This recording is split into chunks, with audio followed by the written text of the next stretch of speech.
Bonjour les parents, aujourd'hui nous sommes vendredi 3 avril, hier nous étions jeudi 2 avril, c'était le 18e jour de confinement et demain nous serons samedi 4 avril.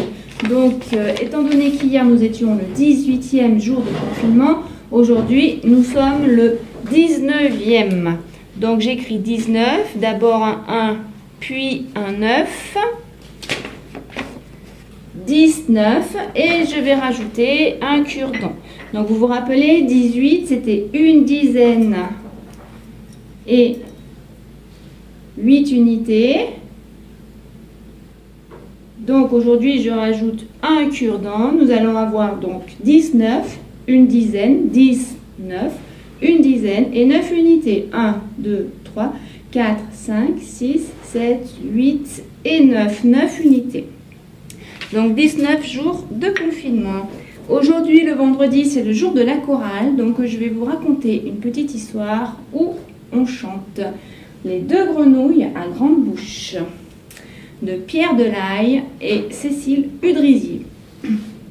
Donc vous connaissez la grenouille à grande bouche et sa terrible histoire. Mais si, voyons, la grenouille à grande bouche, un peu pénible, qui va voir tout le monde et qui demande tout le temps: tu manges quoi, toi? T'es qui, toi? Et quand le crocodile dit: je mange des grenouilles à grande bouche, elle lui répond avec une toute petite bouche: mais il y en a beaucoup par ici? Eh bien, voici aujourd'hui l'histoire des deux grenouilles à grande bouche. Une histoire qui s'est passée il y a tellement longtemps que même les plus vieux pépés n'étaient pas encore nés. 1, 2, 3... Tournez la page. Les deux grenouilles à grande bouche. Donc c'est l'histoire aussi de plein d'animaux qui vont se retrouver coincés tous ensemble. C'est une histoire de confinement, là aussi, à cause d'une autre raison que la nôtre, et vous allez la découvrir. Tiens, il pleut. Une goutte, puis deux, puis trois. La pluie tombe, tombe, tombe, tombe sans arrêt. Qui a ouvert les robinets du ciel? Qui fait déborder la baignoire des nuages? Quel sale temps que ce temps-là! Il pleut, il mouille, c'est la fête à la grenouille.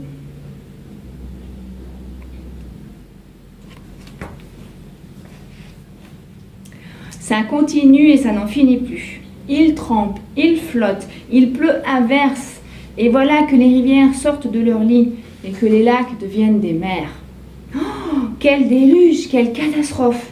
Tout le monde perd la tête. Sauf une famille qui construit un bateau. Un bateau pas que beau. Un bateau solide et aussi grand que possible.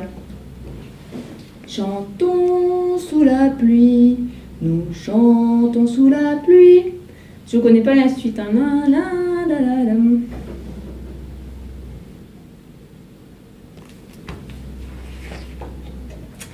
Hélas, il n'y aura pas de place pour tout le monde, dit le capitaine. 2 de ci, 2 de ça, 2 de chaque. Un chacun et une chacune. Pas moyen de faire plus, pas moyen de faire mieux. Le capitaine commande et la mère veille. On fait entrer les beaux animaux, normal.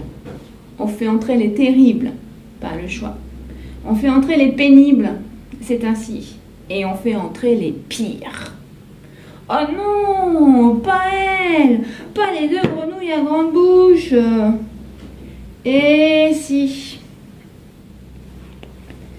Bateau sur l'eau, la rivière, bateau sur l'eau, la rivière coule à flot. Alors, on a les beaux, on a les bizarres, on a les pénibles et on a les terribles.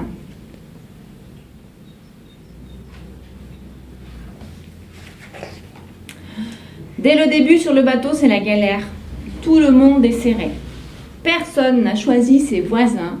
Et en plus, il y en a qui chantent. Et qui chante mal? Les grenouilles à grande bouche. Et qui chante fort? Les grenouilles à grande bouche. Et qui chante tout le temps? Les grenouilles à grande bouche. Il était un petit navire, il était un petit navire qui n'avait jamais navigué, qui n'avait jamais navigué. Ohé, ohé. Les passagers commencent à parler. Moi, je crois que la pluie, c'est leur faute à ces vilaines grenouilles. Tu crois? Mais si c'est elle, si elle continue comme ça, on ne sera jamais au sec, ça c'est sûr. Ohé, ohé, matelot, matelot navigue sur les flots.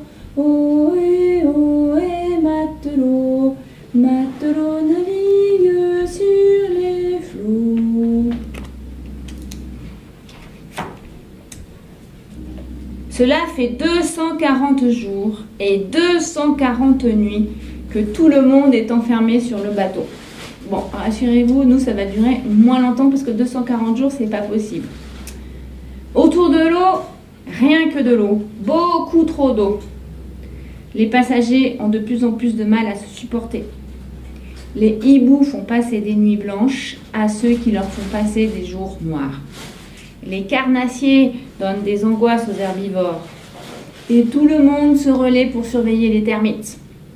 Si au moins les grenouilles à grande bouche pouvaient s'arrêter, juste 5 minutes, ce serait bien. Mais non, pas du tout. Elles continuent de chanter. Maman, les petits bateaux qui vont sur l'eau ont-ils des jambes? Mais oui, mon gros nigo, s'il n'en avait pas, il ne nagerait pas. Donc les carnassiers, c'est ceux qui mangent de la viande et ils font peur aux herbivores parce que les herbivores ont peur qu'on les mange. Et les termites, ce sont des insectes qui mangent le bois. Donc s'ils mangent le bois, ils peuvent manger le bateau et le bateau va couler.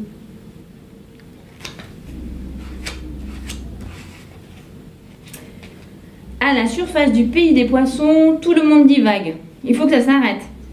Quand soudain, on entend crier « Terre! Terre !» Tout le monde accourt. On regarde à gauche, on regarde à droite, on regarde devant, on regarde derrière. Pas d'île, rien à voir.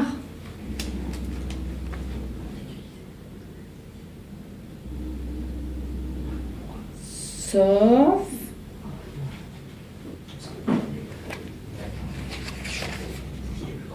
les deux grenouilles à grande bouche qui rient et qui se marrent. Ah ah, c'est une blague!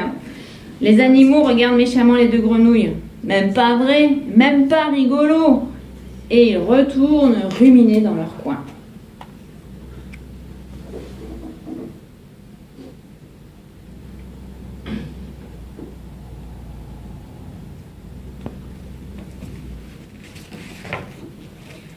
Le monde s'occupe comme il peut. Jouer à saute-mouton, c'est pas la joie, il n'y en a que deux. Jouer à chat perché, c'est pas marrant, ils dorment tout le temps. Jouer au loup, oulala, il faudrait être fou. C'est long, trop long, quand soudain, terre, terre.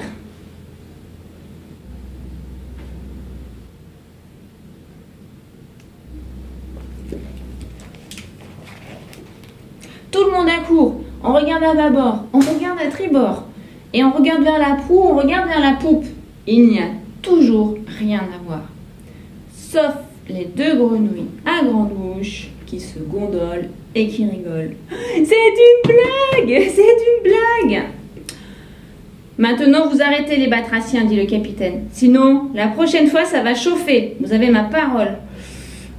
D'accord, répondent les grenouilles en chœur.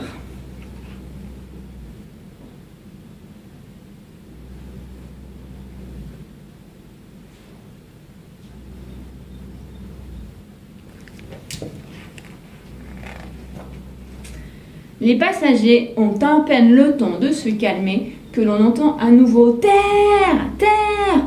Les grenouilles ont osé recommencer. C'est une blague! Cette fois-ci, c'est la goutte d'eau qui fait déborder le vase. Et l'eau, ras-le-bol.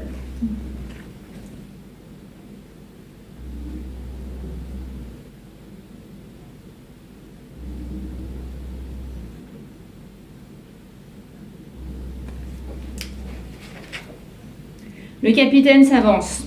Il a l'air terrible. Les grenouilles, on vous a prévenu. Je sais ce qu'il me reste à faire, je n'ai pas le choix.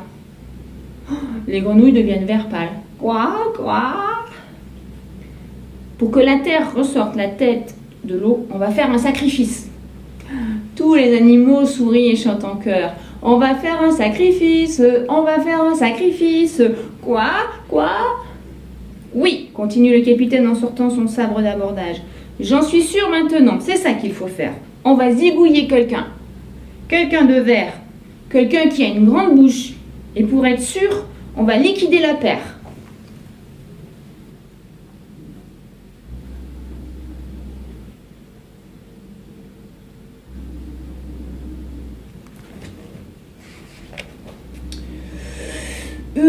C'est moche pour le crocodile.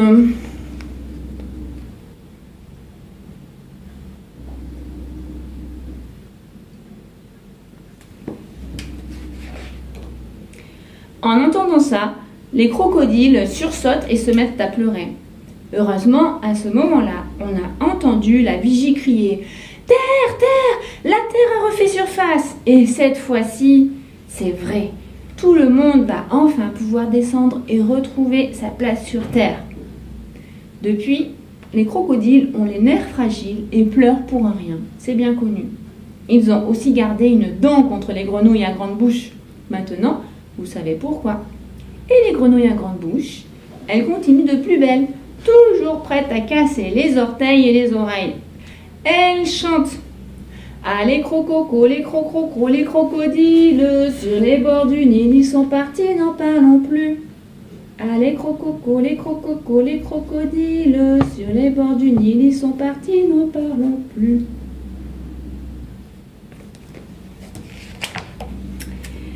Voilà, donc c'était les deux grenouilles à grande bouche. C'est une histoire un petit peu compliquée. Vous demanderez à papa et à maman de la regarder avec vous et de vous l'expliquer, surtout pourquoi les grenouilles, elles font... c'est pas gentil pour le crocodile, ça. Donc, je vous dis au revoir et à demain.